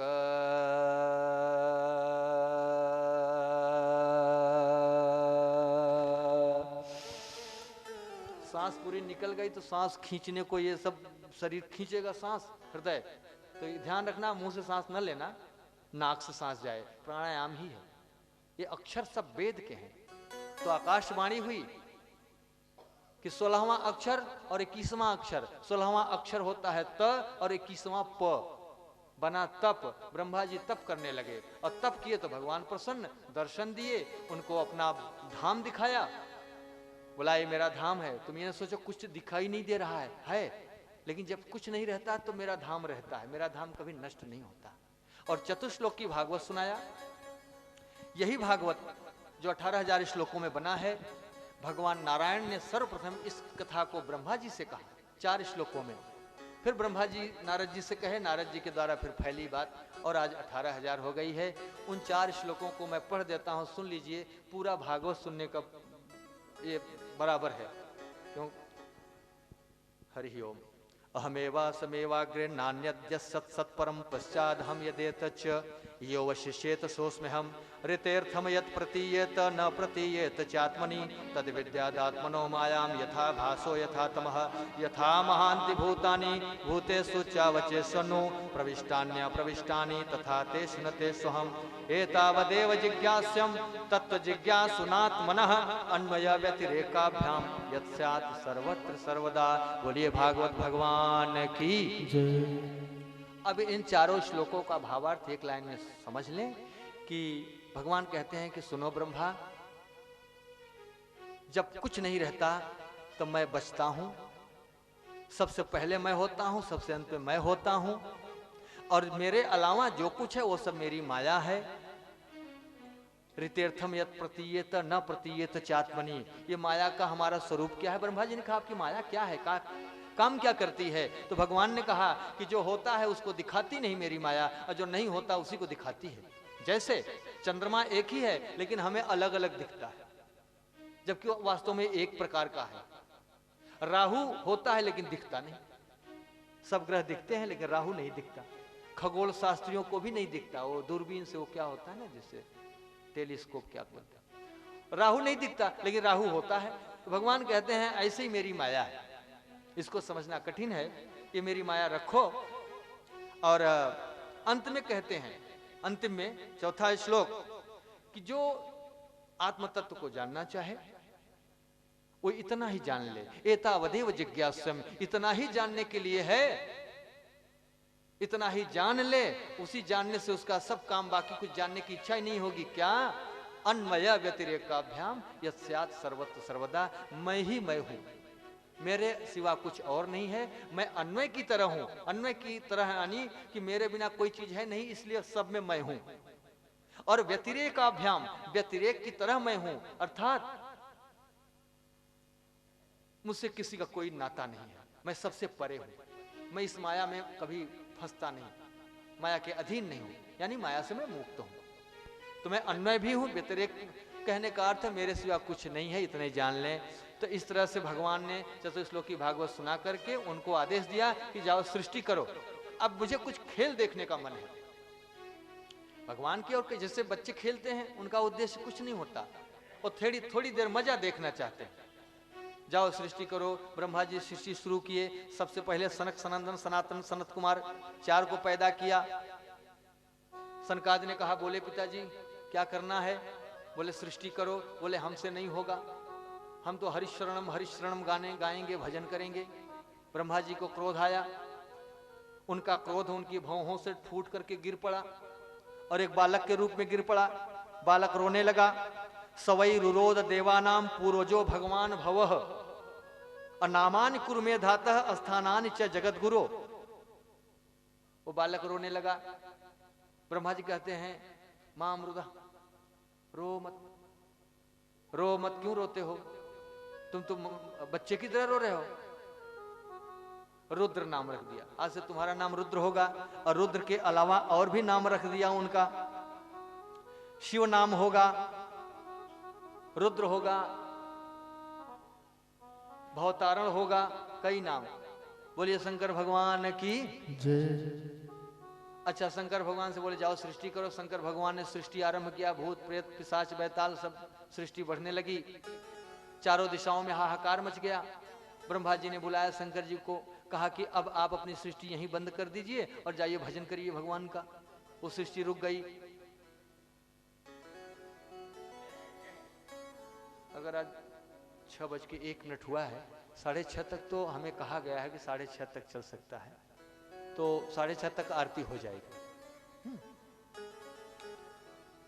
तो अब ऐसा है कि कठिनाई हम समझ रहे हैं, लेकिन जहां आप जाते हैं वहां आप बरसों से रह रहे हैं। 50 साल, 60 साल, 80 साल, क्या हुआ? वही रोज। और ये अवसर तो कभी कभी मिलता है। अगर थोड़ी असुविधा भी हो जाए तो प्रसन्नता पूर्वक उस असुविधा को सह लीजिए। कुछ बिगड़ेगा नहीं, एक पैसे का नुकसान नहीं होगा। सही है। तो फिर ब्रह्मा जी ने 10 पुत्र पैदा किए अपने शरीर से। मरीचि, अत्रि, अंगिरा, पुलस्त, पुलह, क्रतु, भृगु, वशिष्ठ और दक्ष 10वें नंबर पे नारद जी को। लेकिन सृष्टि करने के लिए कोई तैयार नहीं हुआ। अब ब्रह्मा जी अपने शरीर का ही 2 भाग कर दिया, एक भाग से स्त्री, एक भाग से पुरुष। दाहिने भाग से पुरुष मनु, बाएं भाग से स्त्री बनी शत्रुपा। मनु शत्रुपा प्रकट हुए। ब्रह्मा जी ने कहा कि अब तुम दोनों मिलकर के, अच्छा ब्रह्मा जी ने इसमें माया मिला दिया। सब भाग रहे थे ना, अब नहीं भागे, न तो मनु भागे न तो शत्रुपा, दोनों एक दूसरे को निहारने लगे, क्योंकि माया मिला दिया था। माया यानी, भगवान ने बताया था, माया यानी अज्ञान। अज्ञान मिल गया तो दोनों एक दूसरे के आकर्षण में आ गए। और ब्रह्मा जी ने कहा कि अब मैथुनी सृष्टि होगी, तुम दोनों के संपर्क से सृष्टि होगी। अभी तक मैंने किया, सफल नहीं हुआ, अब इस तरह से होगा। ब्रह्मा जी ने फिर से शरीर धारण किया। वो शरीर छोड़ सकते हैं, फिर से दूसरा शरीर धारण कर सकते हैं। अच्छा, मनु शत्रुपा ने कहा कि महाराज सृष्टि कैसे करें, धरती तो है नहीं, वही आश्रय है। नारद जी ने ध्यान किया भगवान का। भगवान ब्रह्मा जी के नाक से शुकर रूप में निकल पड़े। ब्रह्मा जी ने सोचा ये क्या निकला? वही शुकर देखते देखते पर्वत की तरह हो गया। ब्रह्मा जी ने कहा आप तो भगवान ही हैं। भगवान नारायण शुकर रूप में पानी में छलांग लगाया, जो प्रलय वाला जल था, और अंदर से जाकर के सुतल लोक से पृथ्वी को लाया। रास्ते में हिरणाक्ष मिला। हिरण्यकश्यप हिरणाक्ष 2 भाई, महान दैत्य। हिरणाक्ष बड़ा बलशाली था, कोई उससे जीतता नहीं था। ढूंढता था कि कौन मिले, मेरे बदन में खुजली है, कोई तो मिले। भगवान सबका इलाज है। नारद जी ने कहा चिंता नहीं करो, ढूंढते रहो, भगवान मिलेंगे, तुम्हारी खुजली शांत हो जाएगी। आज भगवान मिल गए, बराह भगवान। हिरणाक्ष का उद्धार किया है, पृथ्वी को स्थापित किया, पृथ्वी पर सृष्टि होने लगी। सृष्टि बहुत बढ़ी और अनेक प्रकार की सृष्टि किया है ब्रह्मा जी ने। धर्म अधर्म सब कुछ, दिशाएं उशाएं जो दिख रहा है सब ब्रह्मा जी ने बनाया है। और मनु शत्रुपा को 3 पुत्री 2 पुत्र। उत्तानपाद प्रियव्रत 3 पुत्री, आहुति, देवहूति, प्रसूति। प्रसूति का विवाह दक्ष के साथ हुआ, प्रजापति दक्ष। आकृति का विवाह रुचि प्रजापति के साथ हुआ और देवहूति का विवाह कर्दम मुनि के साथ हुआ। ये वंश की वृद्धि है। बड़ी सुंदर सुंदर मतलब सृष्टि, संतानें, ऋषि मुनि सब पैदा हुए। सुखदेव जी कहते हैं कि इसमें जो देवहूति थी, अच्छा प्रसूति का विवाह जो दक्ष से हुआ तो उसको 16 कन्या पैदा हुई। 13 कन्या का विवाह धर्म के साथ हो गया। सती का विवाह शंकर जी के साथ, स्वधा का विवाह पितरों के साथ और स्वाहा का विवाह अग्नि देवता के साथ। सुखदेव जी ने कहा कि सती का वंश तो आगे नहीं बढ़ा, कि छोटी उम्र में वो यज्ञशाला में भस्म हो गई। वो बता दिए कि शंकर जी से और उनके ससुर से अनबन थी। शंकर जी का अपमान करने के लिए यज्ञ किया राजा दक्ष ने, और शंकर जी को निमंत्रण नहीं दिया। लेकिन उनकी पत्नी सती ने हठ किया कि मेरे पिता हैं, भले निमंत्रण नहीं भेजे हैं लेकिन हमें जाना चाहिए। शंकर जी ने कहा नहीं जाना चाहिए। अब वो आपके पिता नहीं, आपके रिश्तेदार हो गए हैं और मेरे कारण आपका अपमान होगा, क्योंकि अब आप मेरी पत्नी हो। मुझ पर क्रोध किए हैं तो वही आप पर क्रोध करेंगे, जाओ मत। लेकिन पति, और पति भी कोई सामान्य पति नहीं था, देवाधिदेव महादेव, वो पति थे, उनकी बात का खंडन किया उनकी पत्नी ने, और उसका फल मिला कि वहां जाकर के उनको भस्म होना पड़ा। बाद में शंकर जी ने दक्ष का, शंकर जी के एक दूत वीरभद्र जाकर के वहां सब किए थे। वो कथा आप लोग रामचरितमानस राम कथा में सुनते ही रहते हैं।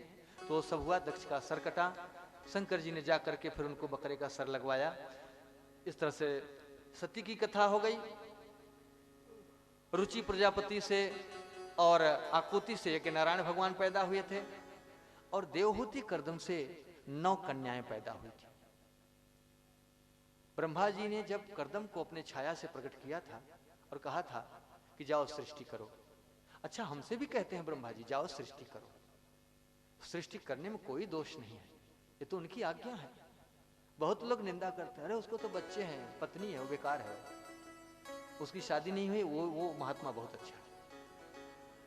ठीक है, निंदा किसी की नहीं है, लेकिन सृष्टि करने के लिए ही हम आते हैं। तो कर्दम से कहा कि जाओ सृष्टि करो, बोले जो आज्ञा। वो अच्छे बच्चे थे, अच्छे बच्चे जो आज्ञा कहते हैं, बहस नहीं करते हैं माँ बाप से। लेकिन उन्होंने सोचा सृष्टि तो करूंगा, कहीं सृष्टि में गड़बड़ी हो गई तो क्या मुंह दिखाऊंगा।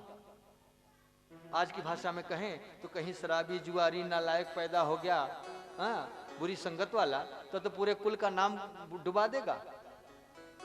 कर्दम जी को यही चिंता हुई, तो क्या किए, वन में जाकर तपस्या में बैठ गए कि भगवान चाहेंगे तो मैं बच जाऊंगा। भगवान प्रकट हुए, 10,000 वर्ष तक तपस्या किया कर्दम ने। भगवान प्रकट होकर के बोले, मैं प्रसन्न हूं कर्दम महाराज, वाह आप तो प्रजापति हैं, आप साक्षात ब्रह्मा के पुत्र हैं, आपकी तपस्या सिद्ध हो गई। अच्छा, भगवान को मालूम है कि तपस्या क्यों कर रहे हैं, विवाह करूंगा, अच्छे बच्चे हो, संतान अच्छे हो, इसलिए मेरी तपस्या कर रहे हैं। तो भगवान ने कहा क्या चाहते हो। कर्दम मुनि ने कहा बस आपका दर्शन मिल गया, आप क्या चाहिए। भगवान तो सब जानते हैं। भगवान ने कहा कोई बात नहीं है, अभी मनु शतरूपा अपनी कन्या लेके आ रहे हैं, विवाह तुमसे करेंगे, वो स्वीकार कर लेना, नानुकर मत करना। भगवान भी आदेश कर रहे हैं कि विवाह करो, संतान पैदा करो। अच्छा, भगवान चले गए। इन्होंने कहा, भगवान से कहा, प्रभु ये घर गृहस्थी में कहीं उलझ जाऊं और आपका भजन बंद हो जाए तो फिर मेरी दुर्गति हो जाएगी, कुछ कृपा दृष्टि। बोले चिंता नहीं करो, तुम्हारे जैसे पिता के माध्यम से तो मैं स्वयं आ जाऊंगा तुम्हारी पत्नी के गर्भ में, तुम करो तो विवाह। भगवान गए, इधर मनु शतरूपा अपनी कन्या लेके आ गए, और देवहूति इतनी सुंदर कन्या की वो आकाश मार्ग से रथ से जाते हैं गंधर्व लोग तो गिर जाते हैं बेहोश होकर। ऐसी कन्या विवाह होता है। हालांकि कहते हैं मनु शतरूपा के सामने शर्त रखते हैं कर्दम मुनि कि देखिए मैं तब तक आपकी पत्नी, आपकी पुत्री के साथ यानी गृहस्थ आश्रम में रहूंगा जब तक इसको संतान नहीं हो जाएगी, उसके बाद मैं चला जाऊंगा वन में। स्वीकार है। तो जानते थे कि इनका तेज क्या है, और ये भी जानते हैं कि कोई भगवान का भक्त और संत अगर उसके साथ थोड़ा भी अपना नाम जुड़ जाए तो जीवन सार्थक हो गया। नाम तो जुड़ जाए ऐसे महान से। अब तो ढूंढते हैं कि धन कितना है उससे नाम जोड़ना है, कितना सुंदर है उससे नाम जोड़ना है। महापुरुष होना चाहिए। महापुरुष कौन? जो महान हो। महान कौन? जो खुद महान हो, औरों को महान बना सके, उसी को महान कहते हैं। हम महान कहलाते हैं और सबको नीचा दिखाना चाहते हैं तो हम महान थोड़ी। इसीलिए कहा गया है कि एक ही महान है, उसका नाम भगवान है। क्योंकि भगवान जितने बड़े हैं उतने बड़े सबको बना देते हैं, उनके सामने जो भी आ जाए उसको महान बना देते हैं। विवाह होता है, आते हैं कुटिया में बैठते हैं, थोड़ा ध्यान लगाते हैं, फिर ध्यान खुलता है तो भगवान का पूजन वगैरह, फिर नित्य क्रिया। इसी में 100 वर्ष बीत गए। देवहूति सेवा करती रही, जो भी उनको सेवा में चाहिए, और बैठी रहती थी कि पता नहीं कब पूजा से उठें क्या मांग लें, कब आंख खुले क्या मांग लें। एक दिन ध्यान दिया कर्दम महाराज ने, क्या हाल हो गया है। केश जो लहराते थे, बादल भी शर्मिंदा होते थे। उन केश का हाल है जैसे चिड़िया का घोंसला हो गया। एक बाल से दूसरा बाल अलग ही नहीं हो सकता, लट बन गए हैं, लट। वो जैसे साधुओं का वो होता है, पूरा हड्डी हड्डी बची है। ये राजकन्या सूख गई है, तन के वस्त्र भी चिथड़े हो गए हैं, सेवा में लगी है। बड़े प्रसन्न होते हैं और कहते हैं, तुष्टोह मध्य तव मान विमान दाया,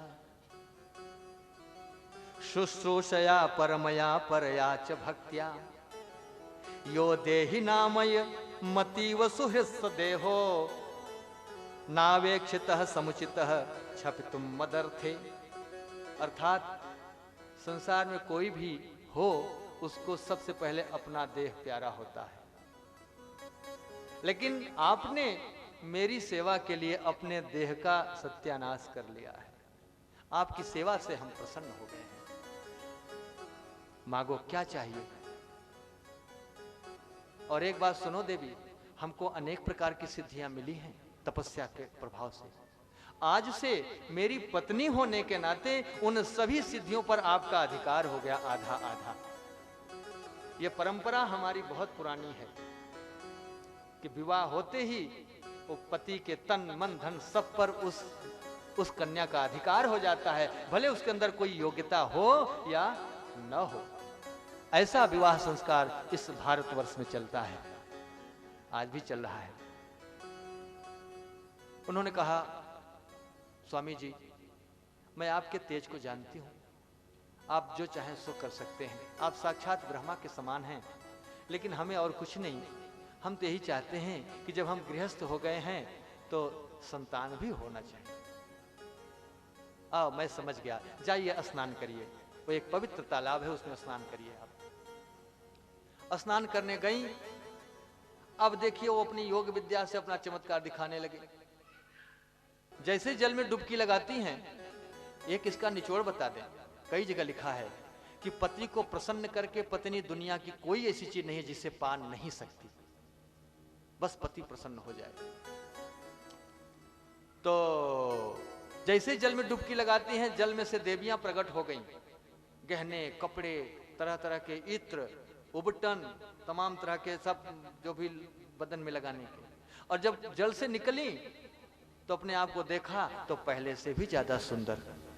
एक नियम है, आप तपस्या करें, तपस्या पूरी होने के बाद आप पहले से ज्यादा अच्छे हो जाते हैं। ये अभी भी देख लें। आप व्रत रहते हैं, निराजली व्रत रहिए, अन्न जल मत लीजिए, तकलीफ होगी। लेकिन जब व्रत पूरा होता है तो आपको जो प्रसन्नता होती है वो प्रसन्नता भोजन करके कभी नहीं मिलता। आप चाहे 56 भोग खाते रहें, ये तप का फल है। बस तप पूरा होना चाहिए, दृढ़ता होना चाहिए, तपस्या करेंगे चाहे जो हो जाए। बड़ी सुंदर सजा दिया देवियों ने उनको। अब अपने आप को देवहूति माता ने देखा कि वो अब तो मेरे पति होने चाहिए। वहीं प्रकट हो गए करदम महाराज, और उनके योग बल से एक कामक विमान उतर के आया और कहा, देवी चलो विमान में बैठो। और वो कामक विमान, कामना करो वहीं जाएगा, कामना के अनुसार गमन करेगा। आजकल साइंस में पढ़ाते हैं कि वो हवाई जहाज उसने बनाया। हमारे करदम महाराज का नाम कोई लेता ही नहीं, हम ही लोग चिल्लाते हैं। ये पढ़ाई में आना चाहिए कि दुनिया अब चुप क्या करें। एक देश भारत है शांत और चुपचाप रहने वाला, और सब तो चिल्लाने वाले होते हैं। झूठों का इन्वेशन हो गया, कुछ इन्वेंशन हुआ तो पत्रिकाओं में आएगा, आज इस वैज्ञानिक ने ये चीज ढूंढ लिया। वो चाहे भले कुछ न ढूंढा, कुत्ता बिल्ली कुछ भी बक दे। ऐसी हालत है दुनिया की। कोई बात नहीं, वो सब होने दीजिए, लेकिन आप अध्यात्म को जान लीजिए, आप वैकुंठ में रहेंगे इसी जीवन में। विमान में बैठे 100 वर्ष तक विहार करते रहे। ऐसी जगह गए जहां देवता भी नहीं पहुंचे होंगे। और समय के साथ में 9 कन्याओं का जन्म हुआ। बड़ी सुंदर कन्या। करदम मुनि ने कहा, देवी जी बहुत समय तक गृहस्थी में रहा, अब मुझे भजन के लिए जाना होगा। देवहूति ने कहा कि स्वामी, आप अपनी प्रतिज्ञा के अनुसार जा तो सकते हैं, मैं आपको रोक नहीं सकती, लेकिन आप ये तो सोचिए कि ये कन्याएं कल अपने अपने घर चली जाएंगी, फिर मेरा क्या होगा? मैं तो अकेली। अब उनको ये बुद्धि नहीं आई कि चलो हम भी चलते हैं। कन्या का नाम ही न लेती। ठीक है महाराज, आप जहां जाएंगे हम आपकी पत्नी हैं, आप वृक्ष के नीचे रहेंगे, हम भी वहीं रहेंगे।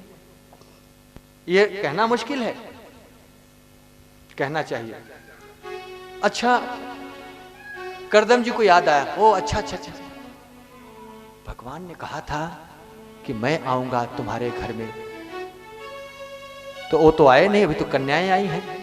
अच्छा देवी ठीक है, अभी हम नहीं जाएंगे, कुछ समय तक और आपके साथ रहेंगे। और समय आने में फिर से गर्भधारण हुआ और उस गर्भ में भगवान आए साक्षात। एक दिन एकांत में देवहूति माता बैठी थी, ब्रह्मा आ गए, नारद जी वगैरह सब, इंद्र वगैरह, और उनके गर्भ की स्तुति करने लगे।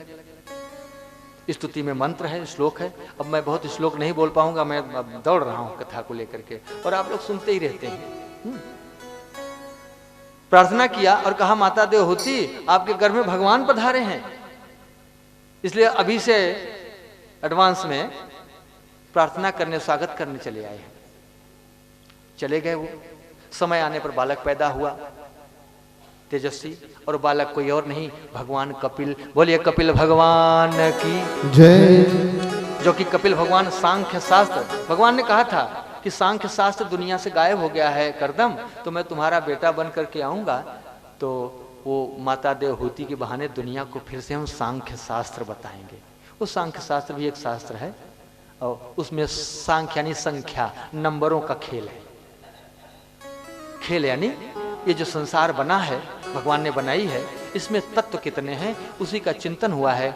24 तत्व, कहीं 23 तत्व, कहीं 50 तत्व, कहीं एक ही तत्व कहा गया है। तो ये तत्वों का विवेचन है, इसलिए उसको सांख्य शास्त्र, संख्या का, तो वो तो फिर अलग है, आप लोग को भी पढ़ना लिखना अपना। तो भगवान कपिल आए और एक दिन भगवान के सामने खड़े होकर के हाथ जोड़े करदम महाराज, बोले प्रभु दंडवत। वैसे तो पिता हैं संसार की दृष्टि से, बोले दंडवत, अब आप आ गए, अब आज्ञा दीजिए मैं जाऊं। अब बताओ, भगवान बेटा बन करके आए तो कोई छोड़ेगा? कोई घर छोड़ेगा? ये सोचेगा कि भगवान ही आए हैं तो भगवान को ढूंढने के लिए हम क्यों जाएं? लेकिन करदम जी जा रहे हैं, इसका रहस्य, तात्पर्य क्या है? अभिप्राय ये है कि ये भगवान की माया है। भगवान भी जब आते हैं तो अपने माया का आश्रय लेकर के आते हैं, और करदम मुनि रिस्क नहीं उठाना चाहते। वो जानते हैं कि कभी भगवान के रूप में देखूंगा तो कभी बेटे के रूप में देख लूंगा। छोटे हैं, वो भी मलमूत्र त्यागेंगे, रोएंगे, छींगेंगे, खांसेंगे। अब संसारी बन के आए हैं तो फिर मेरा मन इनको पुत्र न मान ले।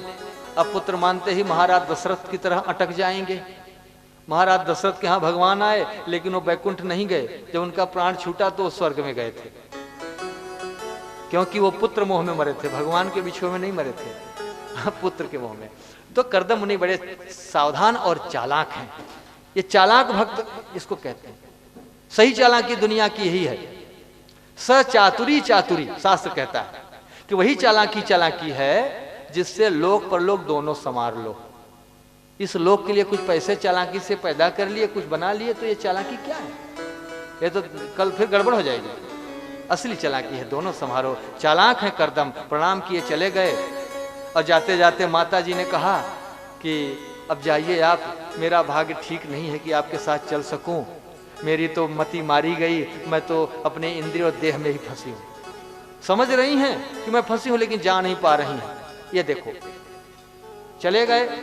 अब एक दिन, कुछ दिन बीत गया, थोड़े बड़े हो गए कपिल भगवान। एक दिन पूजा करते करते उनको ख्याल आया, भगवान का ख्याल आया कि ब्रह्मा जी आए थे, बोले थे तुम्हारे घर में भगवान ही आए हैं, और हम तो आज तक अपना बेटा समझ करके उनको पालती पोसती रही। नहीं, भगवान ही है, ब्रह्मा जी गलत नहीं बोलेंगे। गई और दौड़ करके चरणों में गिर गई, पाहि माम प्रभु, मेरी रक्षा करो, मेरी रक्षा करो। उठो उठो माता जी, क्या हुआ? नहीं, मेरी रक्षा करो प्रभु, आप भगवान हैं, आप साक्षात परमपिता परमेश्वर हैं। अनेक प्रकार की स्तुति करती हैं और कहती हैं कि हे नाथ, जगत में कोई स्त्री मेरे समान नहीं होगी, जितना मैंने भोग किया है अपने पति के साथ, उतना कोई किया नहीं होगा। देवलोक में भी कोई नहीं किया होगा, लेकिन आज भी हम असंतुष्ट हैं, मेरा पेट नहीं भरा। मेरी इंद्रियां आज भी भूखी हैं। निर्विणा नितराम भूमन स इंद्रिय तर्षणात् एन संभाव्य माने न प्रपन्नांधम तमः प्रभो। मैं घोर अज्ञान में पड़ी हूं, अंधकार में पड़ी हूं, मेरा उद्धार करो। अनेक प्रकार से रोती हैं। भगवान कहते हैं बैठो, सुनो उपदेश। अब ये संक्षेप में कह के हम आरती कराएंगे। कई अध्यायों में है। एक कपिल भगवान और देवहूति का जो वार्तालाप है वो बहुत अद्भुत है। इसमें पूरा रहस्य खोलते हैं, जीव जगत का, माया का, ब्रह्म का, क्या मनुष्य को करना चाहिए। लेकिन सब विस्तार से नहीं हो पाएगा, लेकिन मुख्य बात हो जाएगी। भगवान कहते हैं कि देखो माता,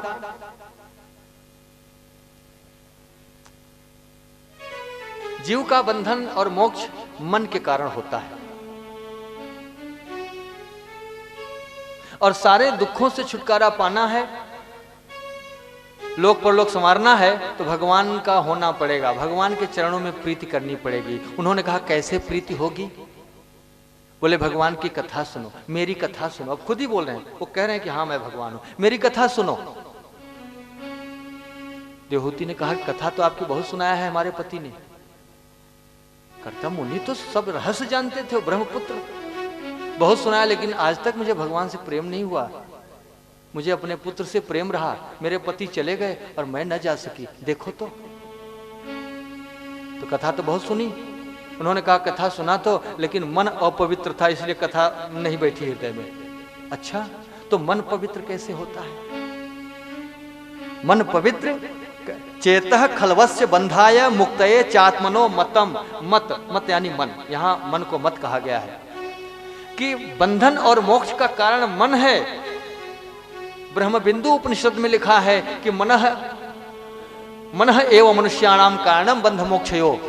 ये मन ही बंधन और मोक्ष का कारण है, और मन आप सबके पास है। चाहो तो इस मन का साथ पाकर के, मदद लेकर के आप आज से ही मोक्ष प्राप्त कर लें। मोक्ष का अर्थ ही नहीं समझना चले जाएं। मोक्ष का अर्थ है बंधन नहीं रहा, कोई भी बंधन नहीं रहा, किसी नियम का बंधन नहीं। इतने ऊपर चले जाएंगे। कथा में फिर इसको और सरल से समझाया जाएगा कि कैसे सारे नियमों को भी आप पार कर जाएंगे, और वहीं रहते हुए जहां हैं आप। तो कहते हैं कि मन ही कारण है, और जो मन बंधा है, आसक्त है विषयों में, संसार में, वह बंधन है, वह अशुद्ध मन है। और जो संसार से आसक्त नहीं है, किसी से मोह नहीं है, वही मन शुद्ध है, वही मन मुक्त है। और उपदेश में यही कहते हैं कि माता, भगवान को पाने का अनेक मार्ग है। वो फिर यम नियम, अष्टांग योग, भक्ति योग, कर्म योग, अनेक प्रकार के ज्ञान देते हैं। लेकिन अंत में कहते हैं कि सबसे बड़ा रास्ता है, उत्तम रास्ता भक्ति योग। भक्ति करो, भगवान को पा जाओगे। उन्होंने कहा कि भक्तों के लक्षण क्या हैं, तो उन्होंने लक्षण बताया। अब ये सब बातें हम लोग को जानना, लक्षण बहुत बार हम लोग फंस जाते हैं। हम तो फंस गए, वहां धोखा हो गया, वो साधु ऐसा हो गया, वैसा हो गया। तो कारण यह है कि हम साधु का लक्षण नहीं जानते। वो कपड़ा तिलक देखे और सोच ले साधु है, और कभी कुछ इधर उधर हो गया तो फिर हम रोते हैं कि सारे साधु नष्ट भ्रष्ट हैं। तो इसमें आवाज नहीं, हम संत का संक्षेप में लक्षण किसी दिन बताएंगे, ताकि आप लोगों को, आप लोग संत प्रेमी हैं, हम देख रहे हैं, संत की सेवा भी करते हैं, बड़ी अच्छी सेवा। तो इसलिए संतों का लक्षण क्या है भगवान ने बताया है, वो मैं कल या परसों किसी दिन मैं संक्षेप में बता दूंगा जो लक्षण है। तो कहते हैं भगवान कपिल कि माता जी, हमारे भक्त चार प्रकार के होते हैं। ये एक भक्त ऐसे होते हैं जो बड़े गुस्से वाले होते हैं, चोर भी होते हैं, और दूसरे से ईर्ष्या करते हैं, हृदय में सब भाव रहता है, मेरी पूजा करते हैं। तो भक्त तो हो गए, जो मेरी पूजा करता है भक्त, लेकिन ये मेरा तमोगुणी भक्त है। और एक भक्त होता है कि मेरा नाम लेकर के खूब कमाता है, खूब धन जमा करता है और खूब भोग करता है, वो मेरा रजोगुणी भक्त है। और कुछ भक्त ऐसे होते हैं कि जो ये सोचते हैं कि मैं पापी हूं, पूजा करूंगा मेरा पाप नष्ट हो जाएगा, और पूजा करना मेरा कर्तव्य है। उन्होंने मुझे भेजा है, उनकी पूजा करना कुछ लेना देना नहीं, मेरा कर्तव्य है। ऐसे भक्त सतोगुणी भक्त होते हैं। और एक और भक्त होता है निष्काम भक्त, जिसको हम देते हैं कि मोक्ष ले लो तो भी नहीं लेता। ऐसे हमारे निष्काम भक्त होते हैं। भक्ति करो, भक्ति से भगवान मिलते हैं। और कहा, देवहूति माता ने कहा कि संतों की संगत करते हैं लेकिन बाद में फिर मन बिगड़ जाता है, उसके लिए क्या करें? तब वो कहते हैं कि माता,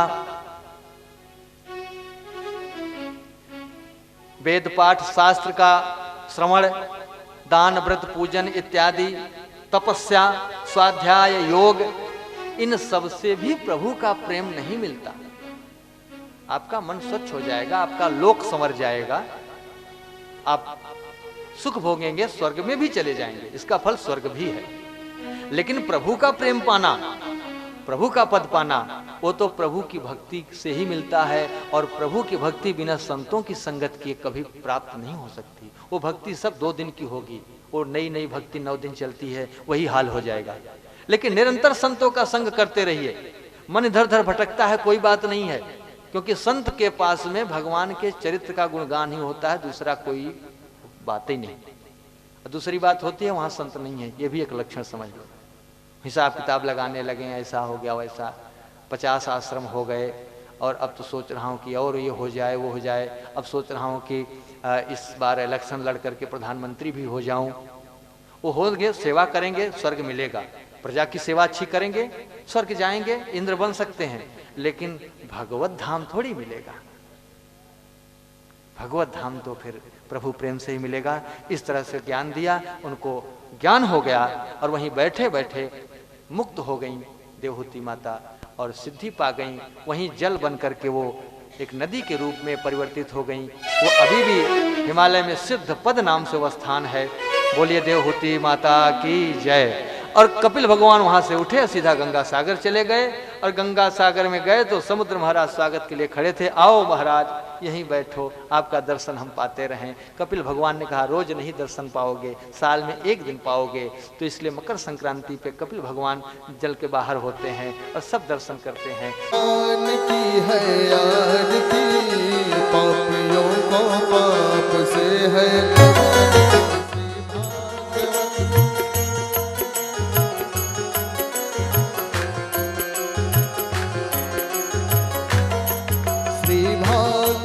भगवान की है आरती, पापियों को पाप से है तार दे। श्री भागवत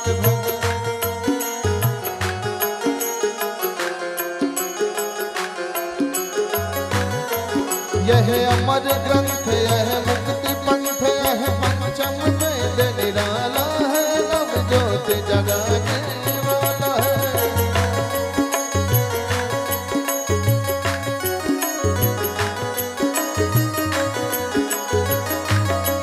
हरि नाम यही हरि ध्यान यही, हरि नाम यही हरि ध्यान यही, जग के मंगल की आरती, पापियों को पाप से है दाद दे। श्री भागवत भगवान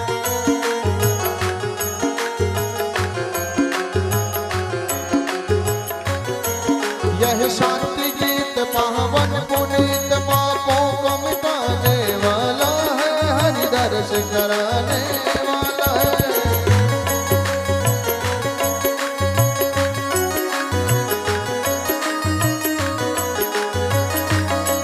यह शांति गीत पावन पुनीत, पापों को मिटाने वाला है, हरि दर्श कराने वाला है। यह शुभ करनी, यह हरनी, यह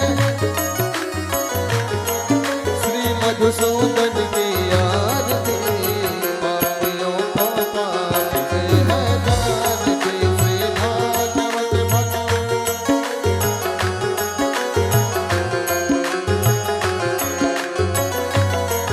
यह मधुर बोल जग पंथ खोल, सन्मार्ग बताने वाला है, बिगड़ी को बनाने वाला है।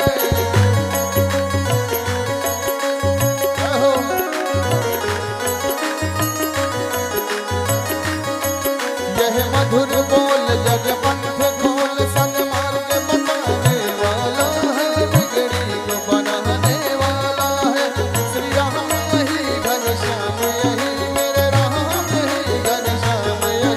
प्रभु की महिमा की आरती, पापियों को पाप से है दाद दे। श्री भागवत भगवान की है आरती।